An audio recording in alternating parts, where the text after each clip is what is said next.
esse é o nosso primeiro painel de apresentações. Eu agradeço a paciência, nós estávamos então só ajustando as questões de tecnologia aqui no nosso auditório. Será nesse mesmo auditório onde nós teremos as nossas primeiras plenárias. Mas, de antemão, então, apresento a minha companheira de mesa, a professora Andressa, que vai nos acompanhar então aqui na moderação dos trabalhos. Então, sem mais delongas, a gente vai chamando as pessoas para a apresentação. Serão 10 minutos para a apresentação e caso não tenha tempo de a gente apresentar algumas proposições, algumas avaliações, nós iremos encaminhar então a organização por e-mail, tá bom? Então vou passar a palavra para o primeiro apresentador, o professor Carlos Eduardo Alérico. Professora Miriam. Gente. Professora Miriam, bom dia. Perfeito. Professor Carlos, o senhor pode iniciar a sua apresentação, o senhor tem 10 minutos. Bom dia a todos, todos me escutam perfeitamente? Sim. O tema da minha apresentação, o tema do meu trabalho, trata-se da cultura do cancelamento, que é um tema que já vem sendo a abordagem da minha pesquisa recentemente, muito ainda sobre a questão da minha dissertação, que abrange sobre essa matéria.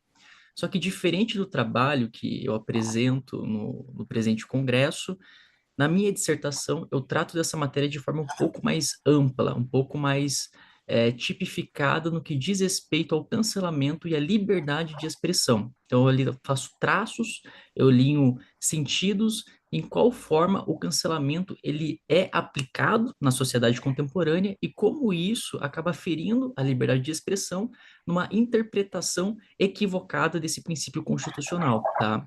Só que nesse artigo que eu apresento, que eu trouxe para o presente congresso, ele traz uma variação, né, um fragmento desse meu trabalho principal, focado apenas a tratar sobre a questão do cancelamento e a discriminação na sociedade contemporânea, visto que aqui eu faço uma análise de como o cancelamento acaba por fomentar alguns movimentos radicais na sociedade contemporânea que sustenta o racismo, sustenta a discriminação, sustenta todo o preconceito e todas as questões que acabam afastando determinados grupos mais vulneráveis do acesso à justiça, do acesso à legitimidade, acesso à deliberação legislativa, enfim.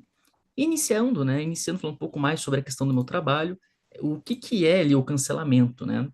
O cancelamento tem-se pela ideia que são atos ordenados, ou seja, um grupo de indivíduo se direciona em face de uma pessoa que comete qualquer ato, sendo esse ato na rede social ou até mesmo fora dela, em que aquele grupo dominante considera como um ato que deve ser punido, um ato que deve ter algum tipo de sanção. Então, essa é a primeira concepção do cancelamento. Mas onde que ele surge? Porque recentemente no Brasil a gente tem a ideia que o cancelamento é algo muito negativo. Só que a origem do cancelamento, diferente do que muitos pensam, tem um fundamento.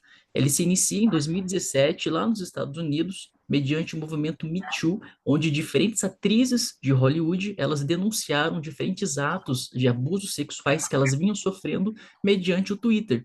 Então, a rede social, nesse aspecto, nesse sentido, ele serviu como um mecanismo de denúncia, um meio de denúncia sobre aqueles atos sexuais que elas vinham sofrendo.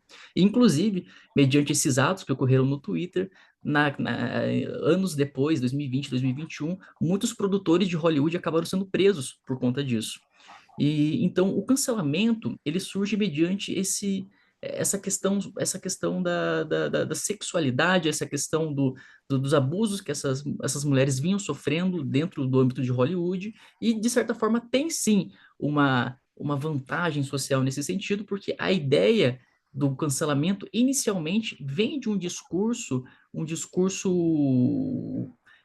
que afasta esses tipos de atos, afasta esses tipos de crimes como campo de denúncia mesmo.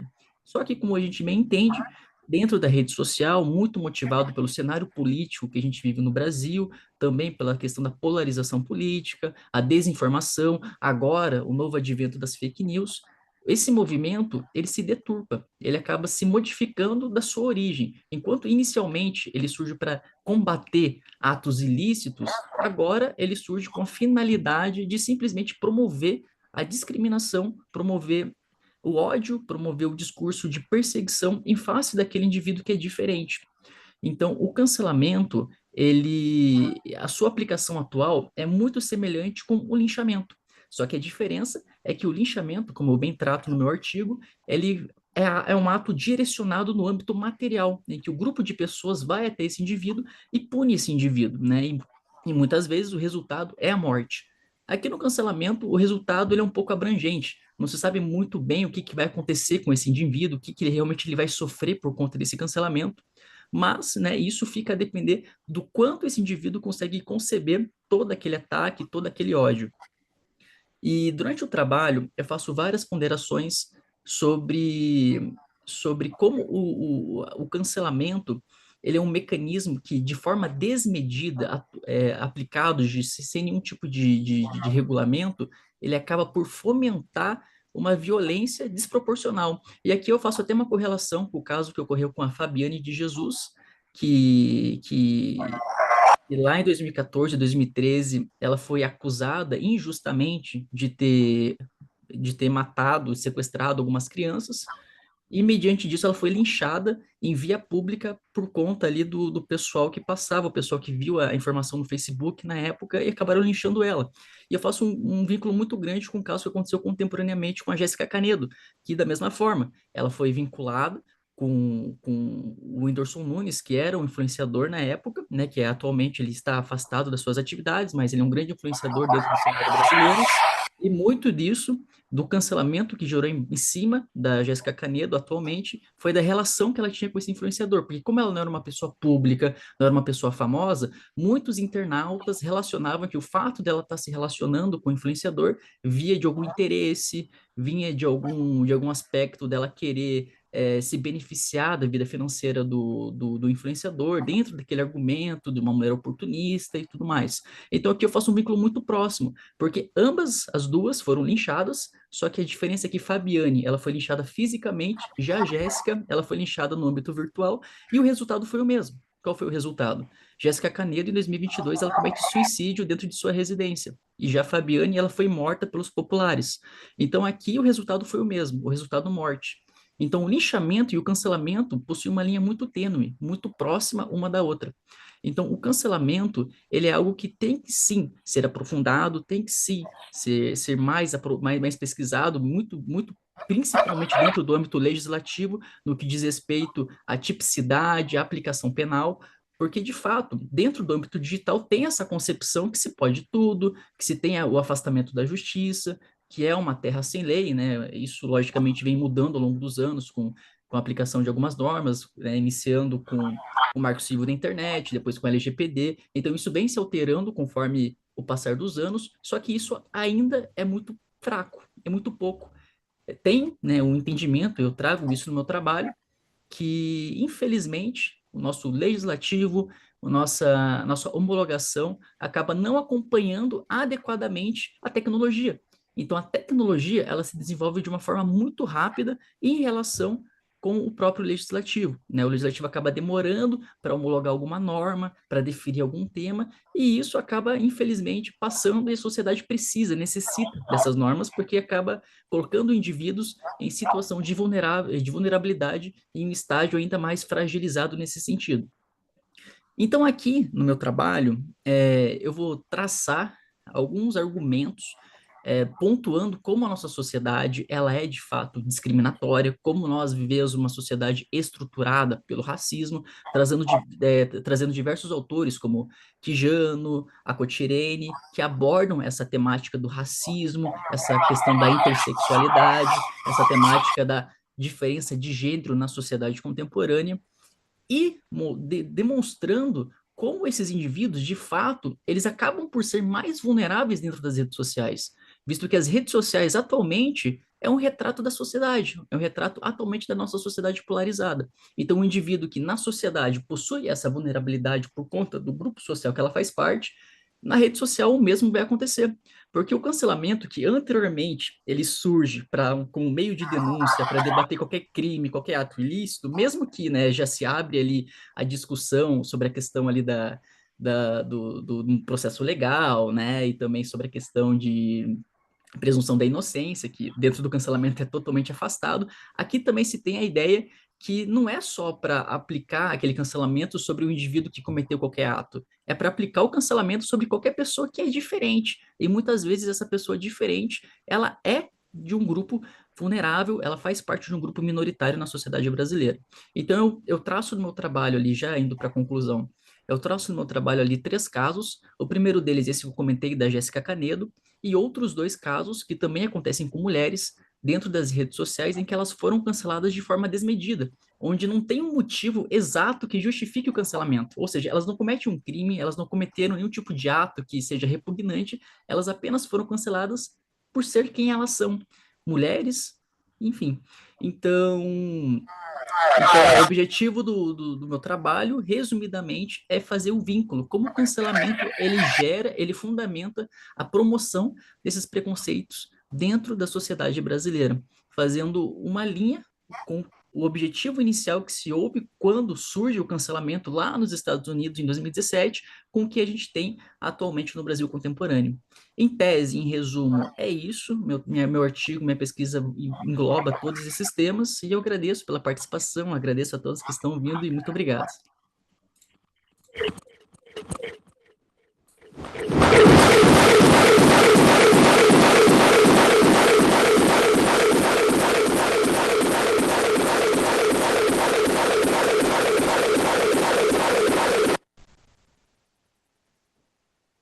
Estão me ouvindo?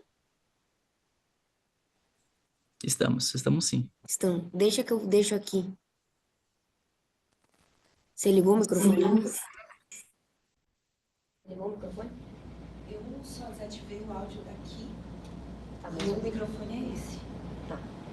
Continuam me ouvindo? Se mexer. Eles estão me escutando.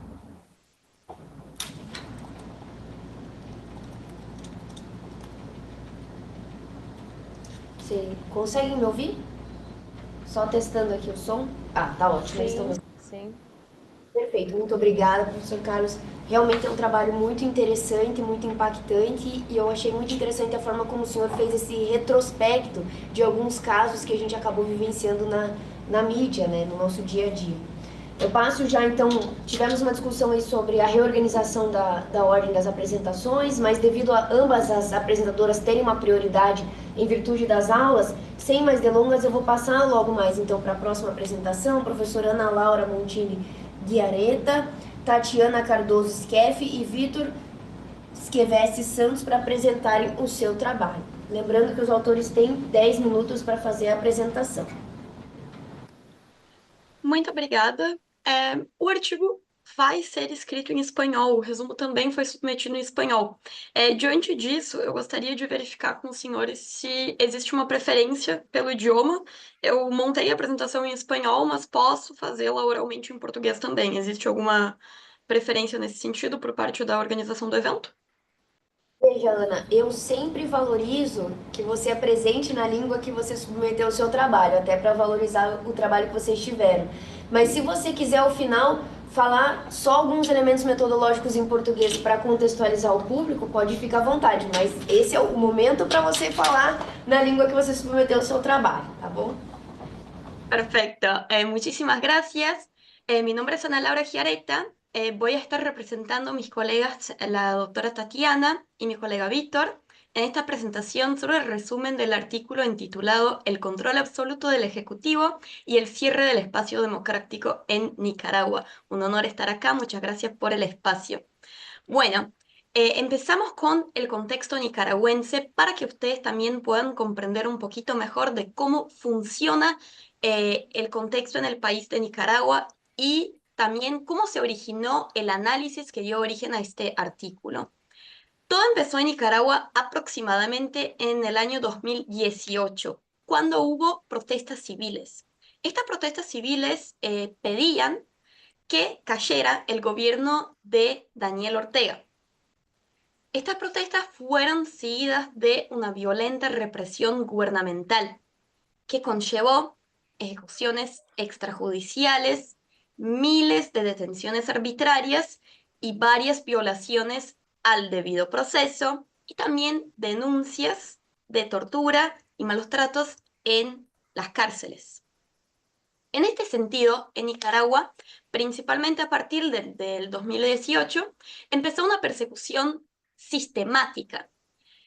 Y en este sentido es muy importante comprender un contexto y un concepto que es utilizado por el GREN, que es el Mecanismo de las Naciones Unidas especial para Nicaragua, que es el concepto de personas opositoras o percibidas como tales.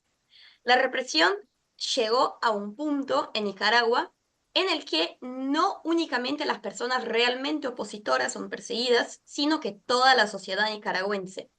Entonces, hoy ya se habla en personas opositoras o percibidas como tales. Con el paso de los años, hubo una sofisticación del aparato represivo, y en este sentido es que se originó el presente resumen que dará origen también a un artículo. Dentro de esa sofisticación, la Asamblea Nacional del país está dominada por el partido del gobierno.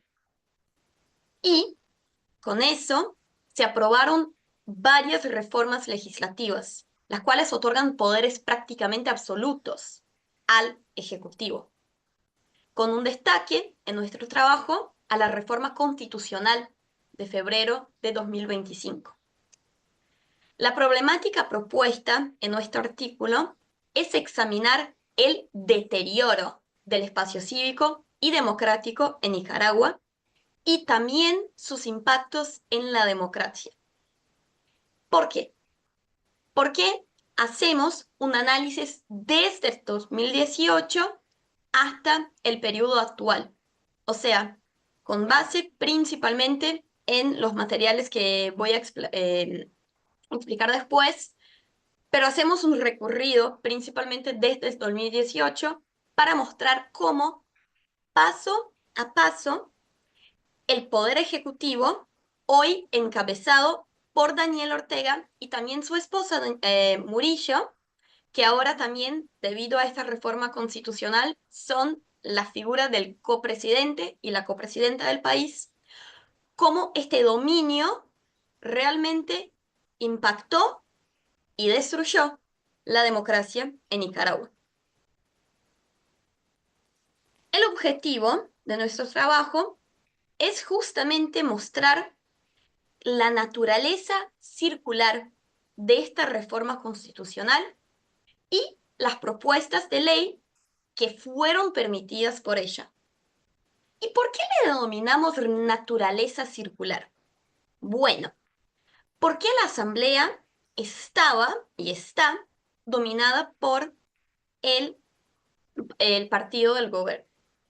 En este sentido, la presencia de esta dominación permitió la aprobación de reformas legislativas que otorgaban poderes casi absolutos al Poder Ejecutivo. Con eso se permiten que otras reformas sean encabezadas, conllevando a la reforma constitucional de febrero de este año, que empezó a ser articulada en noviembre del año pasado. Entonces, la presencia del dominio del Ejecutivo en la Asamblea permitió estas reformas que a su vez permitieron la reforma constitucional, la cual, a su vez, permite la aprobación de aún más reformas legislativas. Y en este sentido, a través de estas reformas, se llega a un punto en que la democracia en Nicaragua ya no existe más. La Comisión Interamericana de Derechos Humanos, el Mecanismo Especial de la ONU para Nicaragua y distintas organizaciones no gubernamentales ya vienen clasificando lo que pasa en Nicaragua como una total destrucción de la democracia. De manera que el sistema de frenos y contrapesos ya no existe. De manera que la independencia de los poderes ya no existe. Los más recientes informes del GREN, este mecanismo de las Naciones Unidas especial para Nicaragua, muestran cómo la articulación del Ejecutivo en todas las esferas del gobierno permiten esta manipulación y este control. Por ejemplo, el Ejército Nacional se encuentra dominado. El sistema penitenciario nacional también. Los ministerios. De manera que Nicaragua, por ejemplo, ha cancelado incluso la nacionalidad de distintas personas, centenas de personas opositoras o percibidas como tales. Ha encarcelado y torturado distintas de estas personas. Ha cerrado ONGs y cualquier otra organización que pueda ser percibida como opositora. Ha perseguido a periodistas, a cualquier persona que pueda ser interpretada como una amenaza. Ha también enviado afuera del país, despojadas de su nacionalidad, a personas opositoras y perseguidas como tales.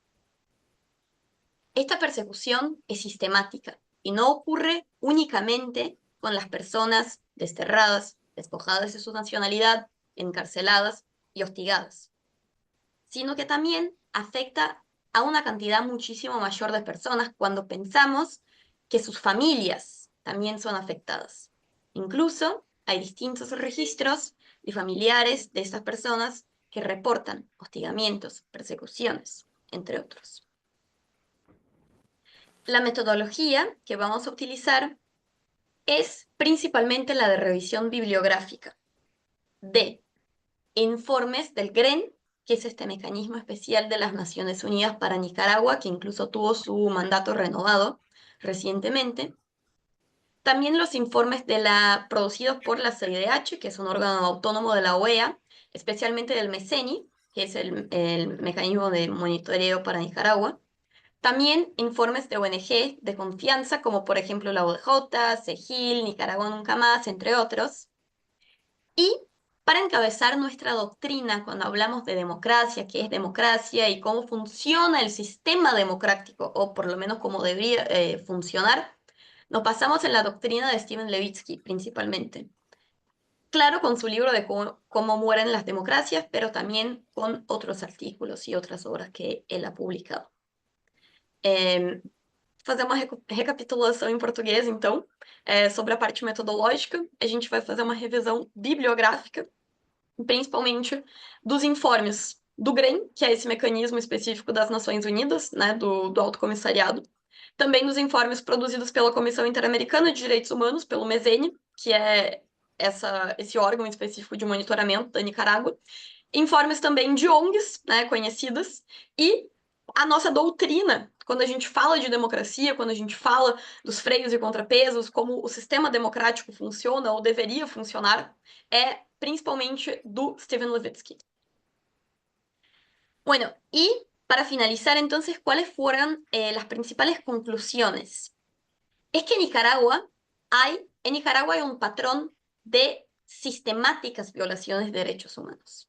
Y esto ha consolidado un aparato estatal donde el control absoluto se encuentra en el momento en las manos de los dos copresidentes, Daniel Ortega y Raquel Murillo.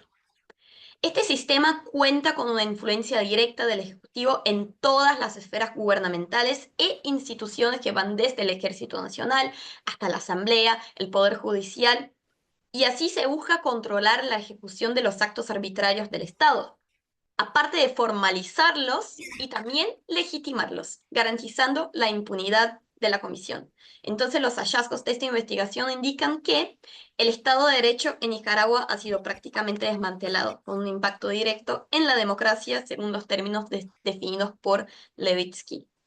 En este sentido, nos gustaría agradecer por el espacio y nos encontramos a disposición en caso de cualquier duda. Muchísimas gracias.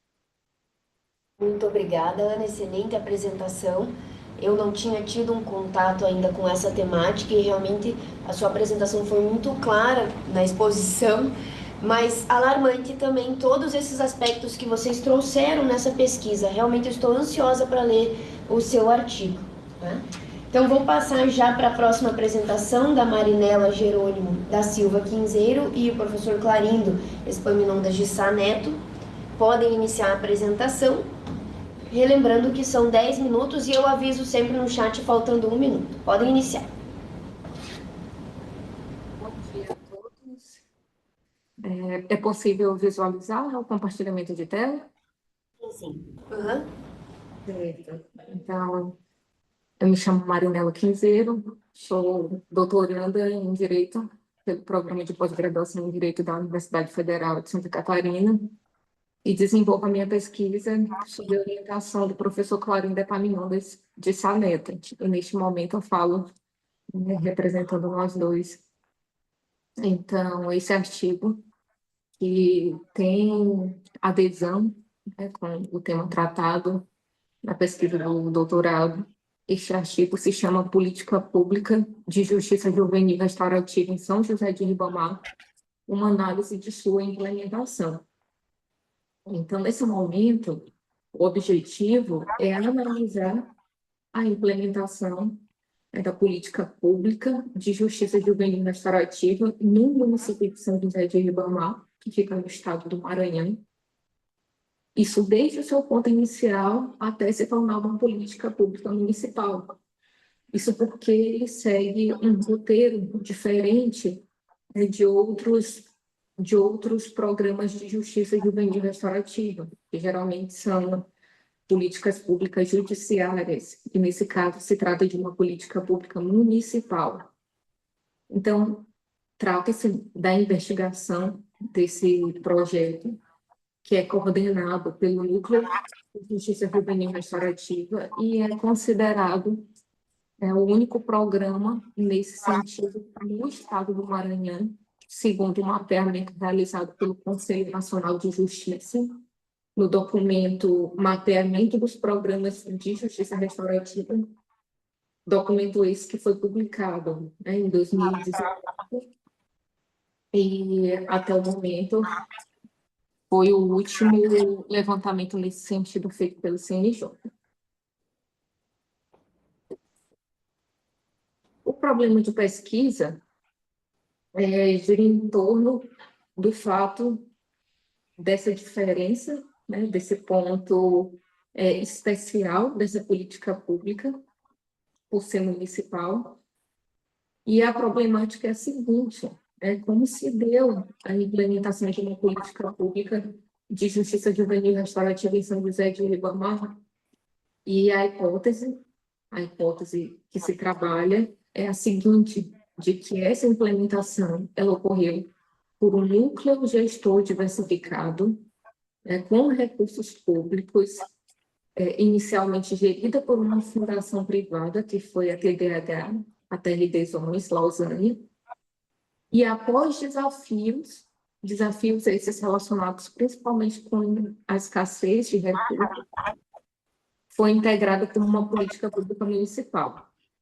Mais para frente eu vou mostrar para vocês uma linha do tempo dos principais pontos, principais marcos de gestão. Então, a metodologia utilizada é a seguinte: trata-se de uma pesquisa com natureza qualitativa, com técnicas de procedimento bibliográfica e documental. O método de análise de dados é a análise de conteúdo, fundada em Bardan, então atende às etapas de exploração, análise de informações, inferência e de opinião. Dentre os documentos analisados, para construir esse delineamento, essa história do programa Restauração, serão analisados documentos como o Boas Práticas, que é um relato de experiência do projeto, que foi produzido pela TDH, pela Fundação TRD Zones Lausanne, e o próprio mapeamento dos programas de JJR elaborados pelo Conselho Nacional de Justiça, além de dissertações e outros materiais pertinentes que falam sobre a história dessa política pública. Então, aqui, numa breve linha do tempo, por conta do tempo exíguo de apresentação, mas é possível ver que se inicia em 2009. Então, inicia em 2009, primeiramente, por uma audiência pública em que tanto a comunidade quanto representantes do Poder Judiciário, Ministério Público, Defensoria Pública estiveram presentes, e houve a celebração de um convênio entre a TDAH com o Ministério da Justiça, por meio da então Secretaria de Reforma do Judiciário. Secretaria essa que foi extinta em 2016, mas que, enquanto esteve ativo, auxiliou muito programas de JJL no Brasil, dentre eles o Restauração. Então, o programa ele inicia, assim, com uma sede própria, a instauração das bases realizadas pela TDAH, né, por essa fundação. Em 2011, os recursos federais que vinham por meio do Ministério da Justiça, por meio desse convênio com a Secretaria de Reforma do Judiciário, esses recursos foram cessados, o que impactou, né, profundamente o programa e, devido à sua importância, porque atua no combate à violência na população infanto-juvenil, resolvendo, solucionando conflitos, inclusive de vizinhança e outros envolvendo esse público, pela importância e por ter sido incorporado pela comunidade, passou por um outro movimento, que foi o da municipalização da política pública. Então, a Prefeitura de São José de Ribamar, que já integrava o gestor, ela recebe, né, inteiramente esse projeto e ele passa a fazer parte, né, da Secretaria Municipal de Assistência Social, Trabalho e Renda, que é a SEMAS. E até hoje, o projeto continua existindo, está ligado a essa secretaria. Aqui eu trago algumas imagens. A primeira imagem é da fachada, no local onde ele funcionava. Então, no bairro chamado Sarney Filho, que tem um alto índice de violência, é uma comunidade carente e que utiliza esses serviços. Então, dá para ver também a indicação desse órgão gestor, desse núcleo gestor diversificado, né? Nós temos aqui o emblema do Poder Judiciário, do Ministério Público, da Terra dos Homens, da Prefeitura de São José de Ribamar. E as outras fotos são dos espaços internos, onde as práticas restaurativas tinham espaço. Então, com banners educativos locais especialmente preparados, né? São várias as práticas restaurativas, metodologias, como o Círculo de Construção de Paz, a comunicação não violenta. Essas duas são as mais empregadas nesse projeto. E o projeto ele passa por desafios em decorrência dessa alteração dos marcos de gestão, por ser uma política municipal, então é influenciada pela troca de poder, né, que acontece de quem preside esse poder executivo municipal. Atualmente, houve uma mudança de sede, está localizado agora no prédio do CRAS, né, ligado mesmo ao Serviço de Assistência Social. Então, nessas imagens, nós podemos ver a sala administrativa e também a sala em que as práticas restaurativas são realizadas. E esses são panfletos distribuídos na comunidade, lembrando que também a participação do Poder Judiciário, o projeto atua em casos que estão em andamento, em atendimento ao Estatuto da Criança e do Adolescente, ao SINASE. E, para concluir, de forma muito breve, as principais conclusões se referem ao próprio delineamento da trajetória do Restauração, passando por diversas fases, então, inicialmente pelo incentivo para a sua implementação, passando pela participação do núcleo gestor, esse processo de financiamento por recursos federais, por meio do convênio com o Ministério da Justiça, a cessação desses repasses, a forma de continuar esse projeto, que foi a municipalização da iniciativa, ainda seguindo na área especializada da infância e da juventude, e ao enfrentamento do problema público, que é situações de violência envolvendo esses atores, isso na busca de uma construção, né, de uma cultura de paz. Então, com isso, eu encerro a apresentação. Agradeço pela atenção dos que ouvem. Obrigada. Obrigada, professora Mirella e professor Clarindo. Essa pesquisa com certeza é de grande relevância. Nós vemos tantas pesquisas fomentando a não judicialização ou até discutindo casos, mas a sua pesquisa é muito interessante porque ela tem esse ponto de conexão com a comunidade, que é muito antes disso e que eu achei fantástico esses cartazes e toda a sua apresentação, porque eu acredito muito, principalmente devido à pesquisa científica e à prática, que a gente pode resolver muitas demandas, muitos problemas da comunidade ali na comunidade. Então, estou ansiosa para a leitura do seu artigo, professora. Muito obrigada.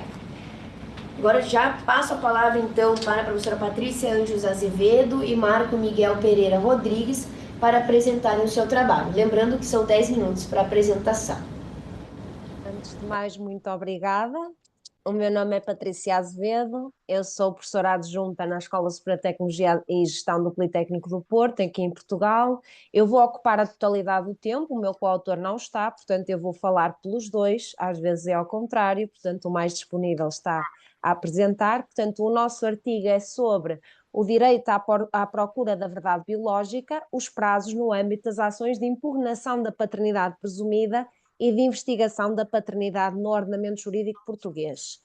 Isto é uma situação bastante polémica e bastante atual. Já lá vão praticamente 12 anos desde que Andrew, que é um luso, portanto ele é americano e português, ele tem ações pendentes nos tribunais portugueses para ser reconhecido como filho do herói do 25 de Abril, Salgueiro Maia. Ele tem um teste ADN que confirma que indubitavelmente Salgueiro Maia é o seu pai. Salgueiro Maia, entretanto, já faleceu, mas o tribunal não pode valorar essa prova científica porque, à luz da lei portuguesa, Andrew deixou passar os prazos legalmente previstos. Ele é filho do marido da sua mãe, legalmente, à data da sua concepção e nascimento, porque quando ele foi concebido, a sua mãe era casada com outro homem, não o pai de Andrew, e, portanto, em Portugal funciona a presunção de que o pai é o marido da mãe. Como em Portugal não se pode ter dois pais, é preciso impugnar primeiro a paternidade presumida desse marido da mãe, que até há bem pouco tempo era oficialmente o pai de Andrew, e posteriormente é necessário então o reconhecimento da paternidade do outro homem, que entretanto já faleceu. O reconhecimento legal da verdade biológica vai se refletir não só em Andrew, mas também nos seus filhos e nos futuros descendentes dos seus filhos. Ou seja, basicamente, se for reconhecida a paternidade, os filhos de Andrew já terão Salgueiro Maia como avô, os futuros netos terão Salgueiro Maia como bisavô e assim sucessivamente. O estabelecimento da paternidade é basicamente a determinação legal de quem é o pai de outrem. O Código Civil Português distingue consoante se trata do filho de uma mulher casada ou não casada, portanto, solteira, viúva, divorciada ou unida de facto.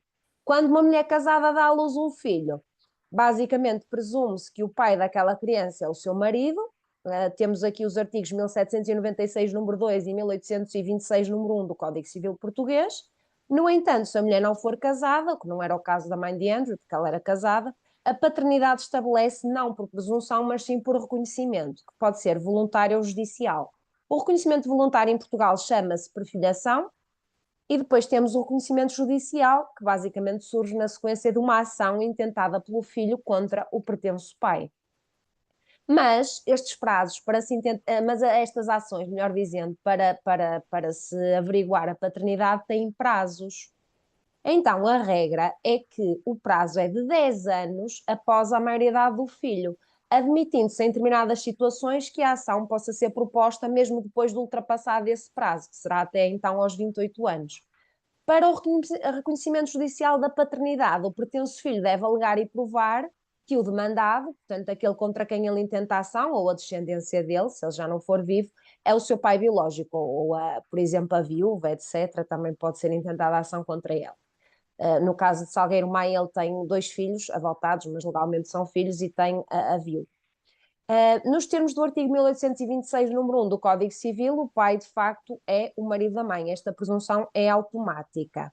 Isso, então, aconteceu neste caso, portanto, operou automaticamente essa presunção e, portanto, ele, mesmo sendo filho biológico de outro homem, que não sabia até aqui há poucos anos, ele só ficou a saber isso aos 22 anos de idade, na realidade. Mas independentemente das circunstâncias, a verdade é que de facto é cada vez mais comum os filhos nascidos fora do casamento, seja de relações extraconjugais ou não. Podem ser filhos de pessoas que têm uma relação estável, mas que efetivamente não são legalmente casados.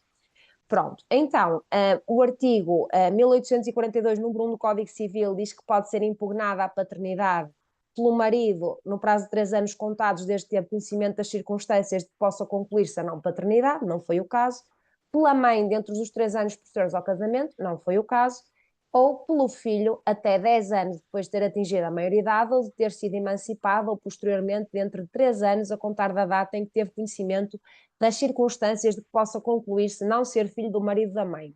Portanto, aqui está em causa o direito à descoberta da verdade biológica e assim se pode afastar a presunção de paternidade que indica de facto que o pai será o marido da mãe. Esta limitação temporal é uma salvaguarda, em nosso entender, desproporcional dos valores de certeza e segurança jurídicas, porque efetivamente aqui é mais importante o respeito pelo direito à identidade pessoal.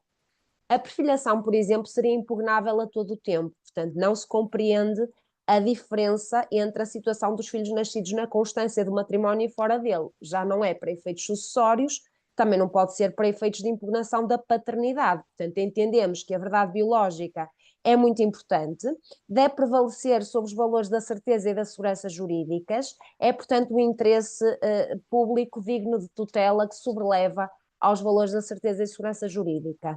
A procura da verdade biológica resulta do direito à identidade pessoal, do direito ao livre desenvolvimento da personalidade, e não há, portanto, qualquer razão para distinguir a impugnação da paternidade estabelecida por presunção da paternidade estabelecida por reconhecimento voluntário, como seria o caso da perfilhação.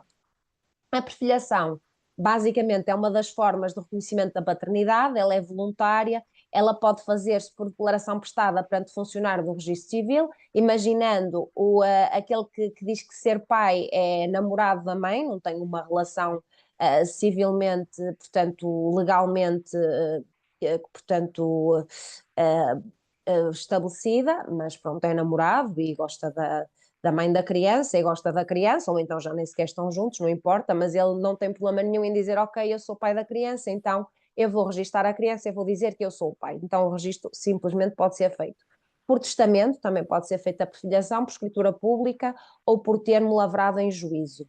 Portanto, a perfilhação pressupõe, claro, que não haja outro pai a constar do registro de nascimento, porque em Portugal, contrariamente ao Brasil, não podemos ter mais do que um pai. Entretanto, Salgueiro Maia já faleceu, portanto, para todos os efeitos, neste caso, também não se poderia resolver pela perfilhação, sendo certo que ele é mesmo o pai biológico. Há um teste de ADN que apresenta um resultado surpreendente de 99,99996%. Portanto, é certo que ele é pai de Andrew. Quanto aos prazos, eu estou quase a terminar. Para propor a ação, há que atender ao disposto no artigo 1817 do Código Civil, que se aplica por remissão do 1873 do mesmo diploma, estou a falar do Código Civil português, que então prevê como regra o prazo de 10 anos após a maioridade do filho. No caso de Andrew, quando a ação para a investigação da paternidade entrou em tribunal, ele já tinha 28 anos feitos, há 4 meses e 5 dias. Portanto, ele assumiu que já sabia quem era o pai biológico há 6 anos atrás, portanto, desde os 22 anos, mas efetivamente só meteu a ação quando já tinha 28 anos e já tinham passado 4 meses e 5 dias, portanto ele já ia a caminho dos 29, já tinham passado os 10 anos após a maioridade. Efetivamente, apesar de tudo, o juiz do processo autorizou a exumação do cadáver de Salgueiro Maia para realizar o teste de ADN, o resultado foi aquele que eu disse, portanto não há resultados de 100%, porque não há dois indivíduos iguais, só se fosse um clone, mas efetivamente não há dúvidas, a ciência diz que não há dúvidas, o Instituto de Medicina Legal, etc., em Portugal, de que de facto Salgueiro Maia é o pai. Apesar de tudo, por uma questão de prazos, a ação caiu, foram apresentadas várias tentativas de recurso sem sucesso. Atualmente, o advogado de Andrew, o anterior, entretanto, já faleceu, pretende apresentar um recurso extraordinário e ele está consciente de que existe a necessidade de uma alteração legislativa em Portugal. Aliás, há uma petição pública que pode ser assinada pelos cidadãos portugueses que assim o pretendam, para abolir precisamente os prazos de caducidade do direito de ação, caso contrário, ele saberá que eventualmente poderá nunca obter o ganho de causa. Portanto, temos aqui uma situação em que de facto está patente o facto de que na lei muitas vezes há problemas que caem por causa de prazos, por causa da questão da tempestividade, e a verdade material dos factos não pode prevalecer, o que efetivamente estará à partida errado e será desrazoável, porque uma situação destas tem várias implicações. E com isto termino a minha apresentação, agradeço a oportunidade, mais uma vez parabéns ao Iberojur por mais um evento, em que tenho sempre o grato prazer de participar desde o primeiro evento do Iberojur aqui em Portugal, na Faculdade de Direito da Universidade do Porto. Parabéns a todos, obrigada, um painel muito interessante e já terminei, estou ao dispor para qualquer questão no final. Muito obrigada, professora Patrícia. É realmente muito interessante a sua análise, especialmente porque com a sua fala eu vou pensando como é no direito brasileiro, em que pontos nós somos semelhantes e diferentes. Acredito que uma pesquisa até comparada seria muito interessante. Sem mais delongas, eu já vou passando, inclusive, né, faço deferência aos professores que acabaram de chegar já para as palestras, que logo mais iniciaremos, faltam apenas 3 apresentações. Então, eu passo a palavra agora para a Mariana Almeida Fentanes e a Rafaela de Quadros para apresentarem um trabalho. Se não me engano, é a Rafaela quem fará a apresentação. Se a Rafaela está online. Bom dia a todos. Então, ai, acredito que a minha câmera não está ligada, só um minuto. Bom dia a todos. Eu vou apresentar a apresentação com slide junto, então só vou abrir os slides aqui. Perfeito.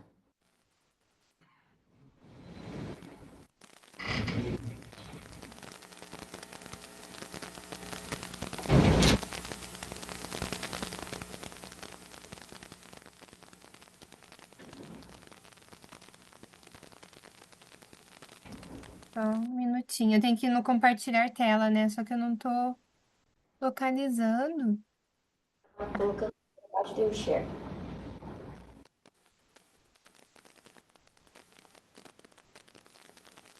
Bom dia, então o meu trabalho eu estou realizando junto com a Mariana. A Mariana, infelizmente, não pode apresentar comigo, mas também estamos tratando da licença maternidade, só que de uma forma diferente. Nós estamos analisando os desafios das mulheres negras no acesso à licença maternidade do Brasil. A nossa pesquisa se deu, a princípio, pela nossa participação no grupo de estudos organizado pela professora Miriam, que o principal objetivo do grupo é o estudo da licença maternidade e o grupo estuda também economia de gênero e direito do trabalho.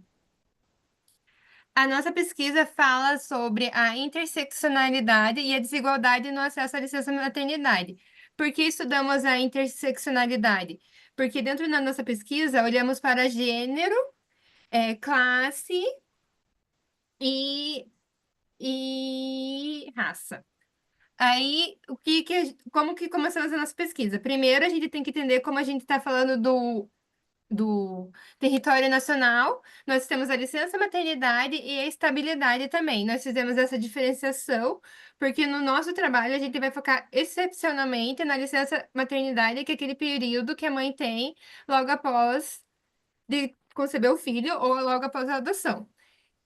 E fazendo nossos estudos com uma referência bibliográfica e usando a abordagem lógico-dedutiva como metodologia, nós saímos do princípio que as mulheres negras no Brasil enfrentam um cenário de instabilidade maior do que outros grupos.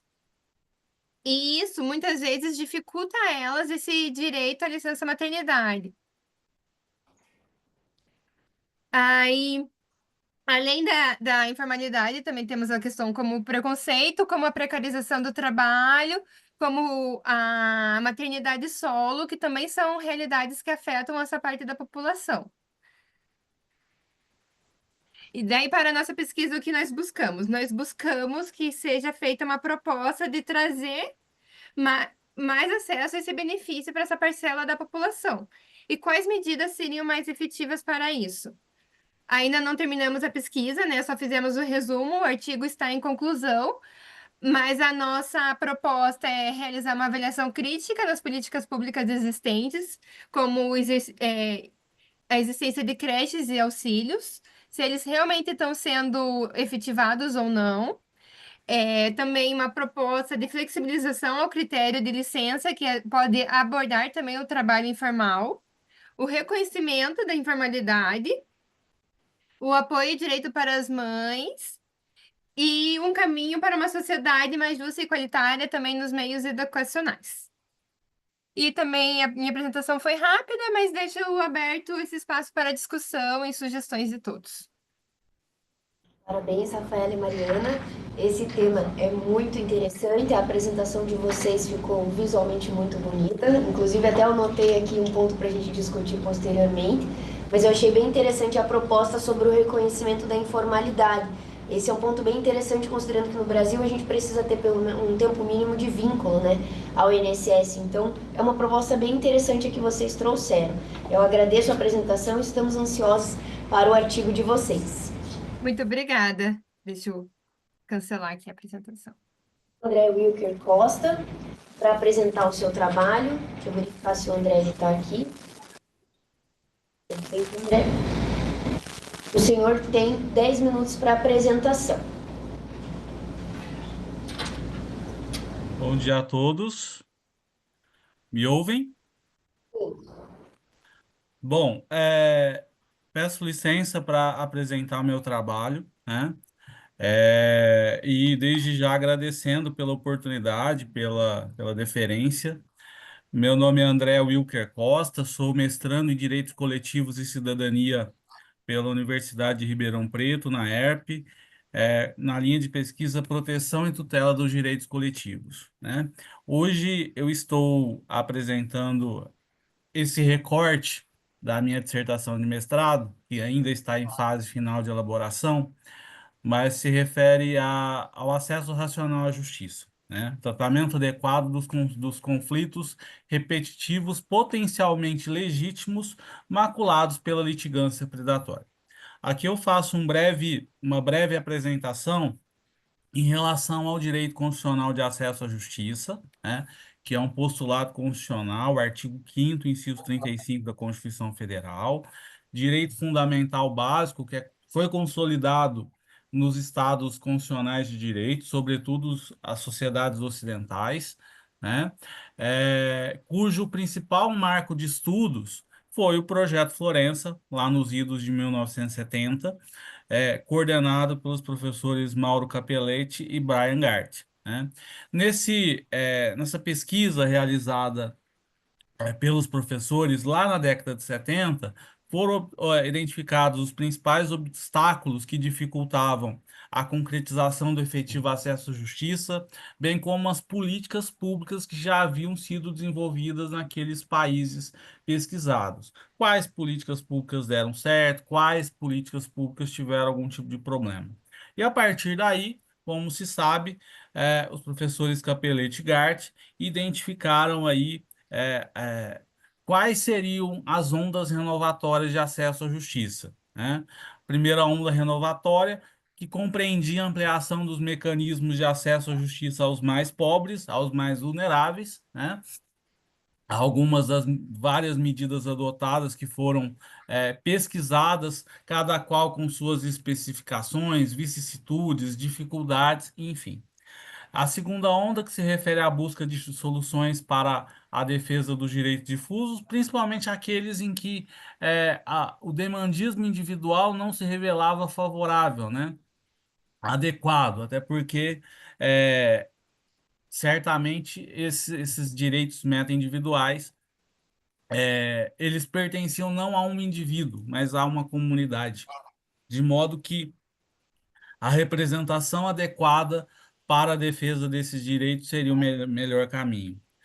Terceira onda, que é a ampliação dos mecanismos de representação dos cidadãos em juízo por meio da adoção de instrumentos adequados de resolução de disputas, ou instrumentos alternativos de resolução de disputas. E o objetivo da pesquisa basicamente entra nessas segunda e terceira onda, né? Cada qual usando alguns dos elementos desenvolvidos na pesquisa dos professores Capelletti e Gart.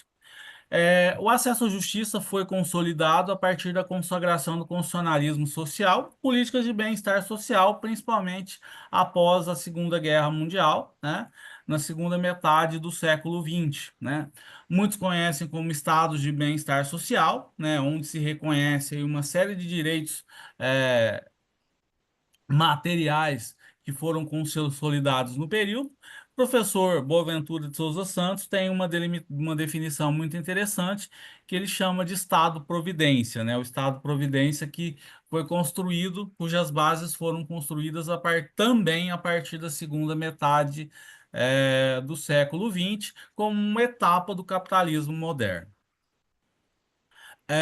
No Brasil, o direito fundamental de acesso à justiça foi previsto primeiramente na Carta Constitucional de 1946, foi deixado de lado nas constituições subsequentes, na Constituição subsequente, né, de 1967, no ápice da ditadura da ditadura militar no Brasil, e novamente voltou a ser previsto e consolidado firmemente como direito fundamental na Constituição de 1988, né? Então, se sabe que no Brasil, lá no artigo 5º, inciso 35, estabelecem as bases do direito fundamental de acesso à justiça ou de inafastabilidade da jurisdição.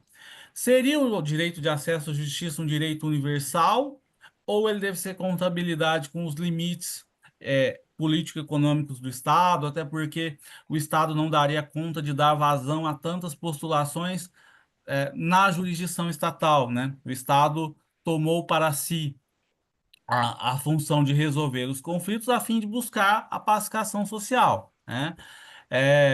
Para alguns doutrinadores, haveria sim uma necessidade de se universalizar o acesso à justiça, mas, por outro lado, levando-se em consideração que os recursos estatais são limitados, haveria-se a necessidade de se compatibilizar o direito com as possibilidades, os limites econômicos, os limites orçamentários do Estado, né? Então, basicamente, hoje se compreende que o Estado, sim, é o ente legitimado para resolver os conflitos, mas que os conflitos podem ser resolvidos a partir de outras situações, né? Como os meios alternativos de solução de conflitos, enfim, né? Basicamente, o professor Rodolfo de Camargo Mancuso menciona aqui que não pode mais se manter atrelado a antigas e defasadas acepções que seriam irrealistas, no sentido de que a justiça estatal monopolizaria o controle sobre os litígios de forma a resolvê-los em qualquer circunstância. Então, doutrinadores como, por exemplo, o professor Kazuo Watanabe, delimita que hoje nós teríamos aí uma cultura da sentença, e essa cultura da sentença deveria ser considerada no âmbito de um direito a uma ordem jurídica justa, né, que compreenderia aí uma série de outros direitos, não simplesmente o acesso à jurisdição estatal, né? Então, o professor Kazuo Watanabe entende que o acesso à ordem jurídica justa compreende também direito à informação, direito à adequação, acesso a uma justiça ordenada e organizada, direito a uma pré-ordenação dos instrumentos processuais e o direito à remoção de obstáculos que se anteponham ao acesso efetivo à justiça. Com o acesso à justiça sendo um direito que até então entendia-se como universalizado, aconteceu uma situação que acontece com outras políticas públicas. Há um abarrotamento do sistema estatal, né? E por conta desse abarrotamento, né, torna-se o serviço ineficiente, moroso, com uma série de limitações, né? E aí começou-se a discutir a questão do abuso do direito de ação. Ora, o sistema de justiça é tão absoluto assim, né? A jurisdição estatal é tão absoluta assim, ou ela tem limites, né? Todas as situações merecem ser enfrentadas pelo Poder Judiciário. Então, adentrou-se nessa discussão no âmbito processual, haja vista que a questão do abuso do direito sempre foi tratada no âmbito do direito civil, né? No âmbito do direito civil, esse abuso prejudicava as próprias partes, né?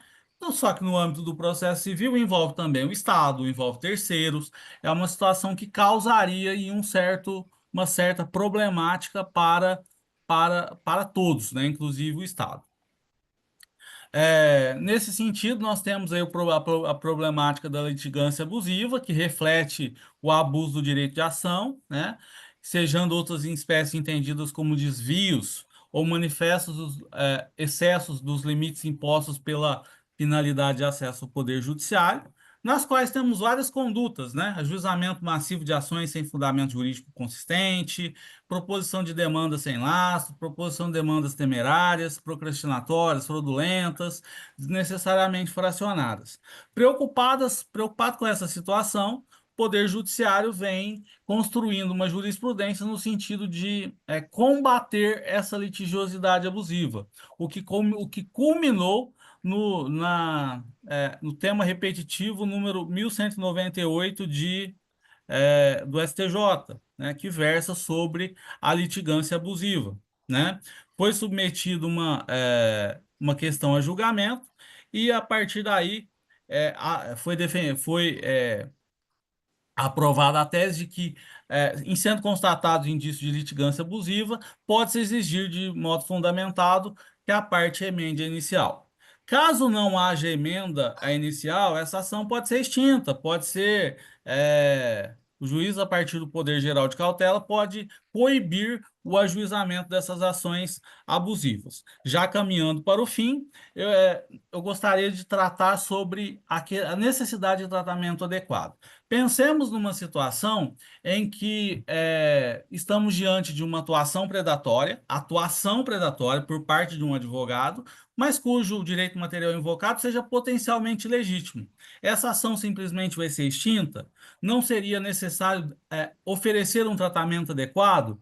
Então, eu penso que haveria sim uma necessidade de se estabelecer um tratamento adequado desses conflitos coletivos, cujo direito material invocado seja potencialmente idôneo e que tenha algum tipo de repercussão, né? De que forma? Por meio do chamamento dos legitimados extraordinários arrolados no artigo 5º da Lei de Ação Civil Pública, né?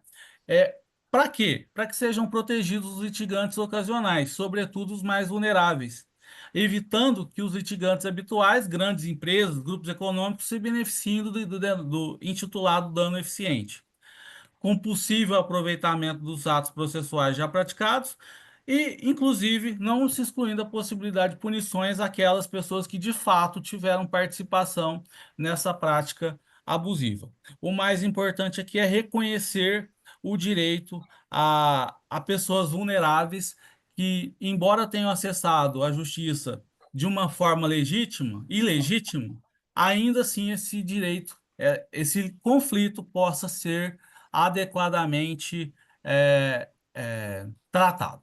Peço desculpas por ter avançado na hora, mas é uma reflexão necessária e que que eu tive que falar um pouquinho mais rápido, mas envolve um tema muito desafiador. Desde já agradeço pela oportunidade. Muito obrigado. Muito obrigada, professor André. Inclusive, no último evento do Iberojur que eu estive, estava sendo tratado sobre a litigância predatória. Eu achei bem interessante que o seu trabalho ele dá essa continuidade.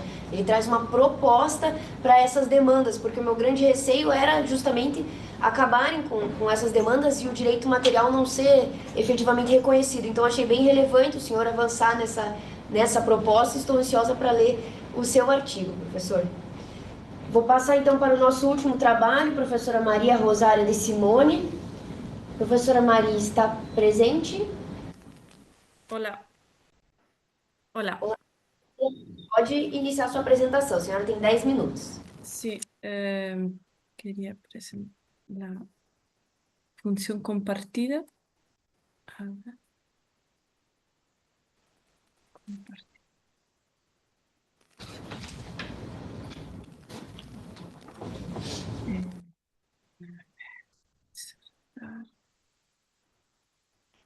Hola, buenos días a todos. Mi nombre es Rosaria de Simone, soy doctora por la Universidad de Las Palmas de Gran Canaria.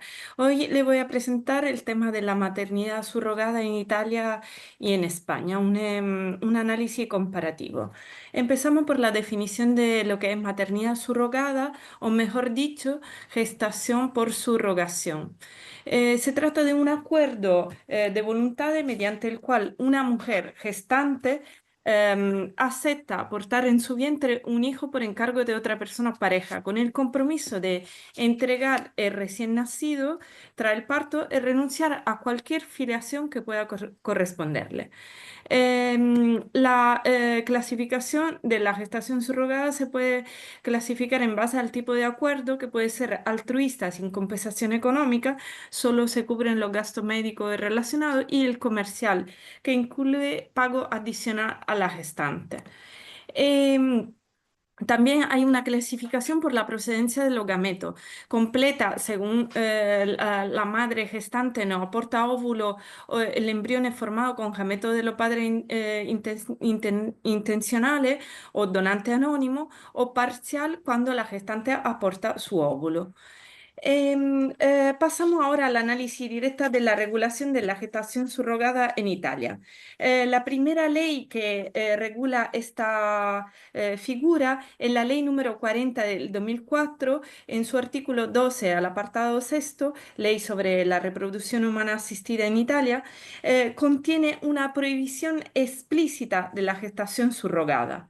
Establece una pena de 3 meses a 2 años de prisión, una multa de 600.000 euros a 1 millón de euros. Y no se permite la subrogación de ninguna forma, ni altruista ni comercial. Penaliza no solo la realización, sino también la organización y promoción de esta posibilidad. Y no hace distinción clara entre forma altruista y comercial, lo cual genera ambigüedad legal. La gestación subrogada ha sido objeto hoy en día de una reforma muy reciente. Con la Ley 169 de 2024 se ha introducido el delito universal de gestación subrogada, que penaliza la gestación subrogada incluso si se realiza en el extranjero por parte de ciudadanos italianos, incluso si se realiza en países donde es legal. Refuerza esta norma el carácter prohibitivo del sistema legal italiano y busca proteger fundamentalmente la dignidad de la mujer y evitar la mercantilización del cuerpo. Establece pero el principio de la extraterritorialidad, porque al final se procesan a italianos aunque realicen subrogación en países donde es legal. Em, la controversia jurídica es que no podemos definir, o sea, es un poco exagerado definir la subrogación, la maternidad subrogada como un delito universal, comparándolo con otro delito como el genocidio, el terrorismo, la trata de personas. Y una crítica a la nueva normativa, que al final hay una desproporcionalidad al equiparar la gestación subrogada con crímenes de lesa humanidad e inseguridad jurídica para los ciudadanos italianos, que podrán ser perseguidos penalmente por actos legales en otro país, y conflicto con derechos fundamentales. Plantea serios interrogantes sobre el derecho a la autodeterminación, los derechos reproductivos y la libertad de regulación en contra a la soberanía de los estados. Consecuencia práctica es que al final habrá un aumento de la gestación clandestina y una mayor dificultad en el reconocimiento de la filiación. Pasamos ahora a analizar el marco legal de la maternidad subrogada en España. El artículo 10 de la Ley 14 del 2006 establece nulidad absoluta en caso de contrato de gestación, que sean gratuitos o con compensación. Y se establece una renuncia anticipada a la filiación materna a favor del contratante o de un tercero. Los tres pilares básicos de la normativa en España son la filiación por parto, que la filiación se determinará por el parto, o sea, la madre gestante y la madre legal. Pero se establece un reconocimiento, por otro lado, de la paternidad biológica, o sea, el derecho del padre genético a reclamar la filiación. Y se establece una ulterior posibilidad, que es la adopción del hijastro. Stepchild adoption permite al otro progenitor que no tiene vínculo genético adoptar y anula la filiación materna original. Entonces, esta es la comparativa entre España e Italia, que en el caso de España hay solo una nulidad contractual, en el caso de Italia hoy mismo se prevé como un delito penal universal. Sanción en España ninguna, solo la nulidad contractual, en Italia multa y prisión.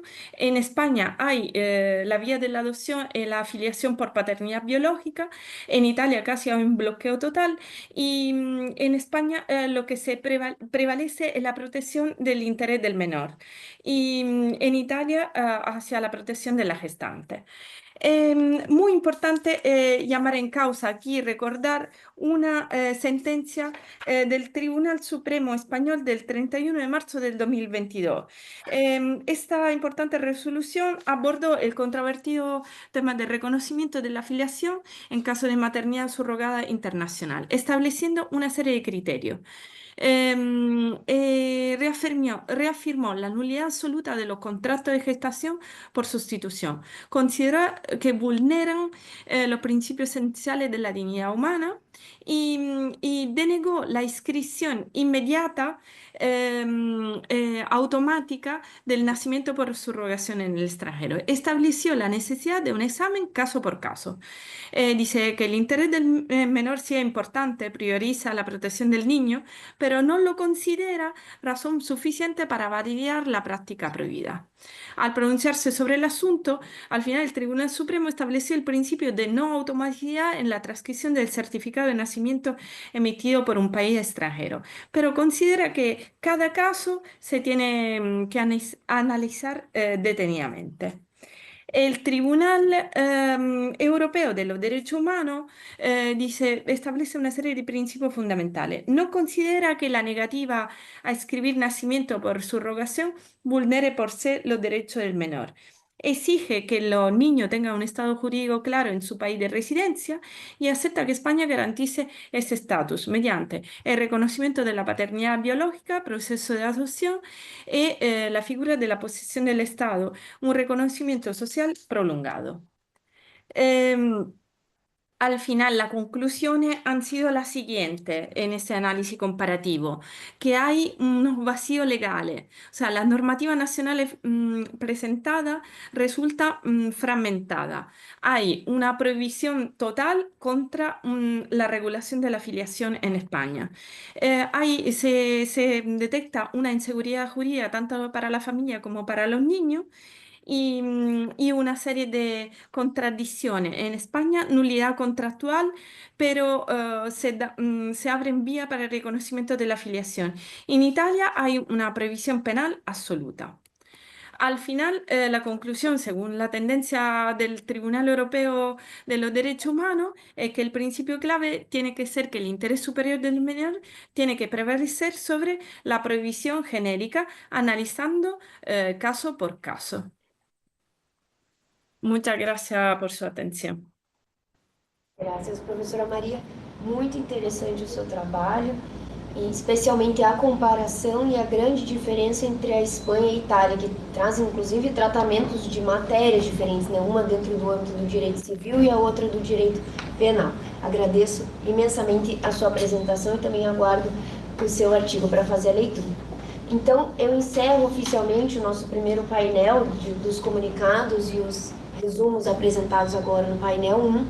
Faremos um brevíssimo intervalo para logo mais iniciarmos com as palestras, as plenárias que estão agendadas. Lembrando que ainda ocorrem as apresentações de trabalho no painel 2, mas que logo mais iniciaremos as palestras. Muito obrigada e até daqui a pouco.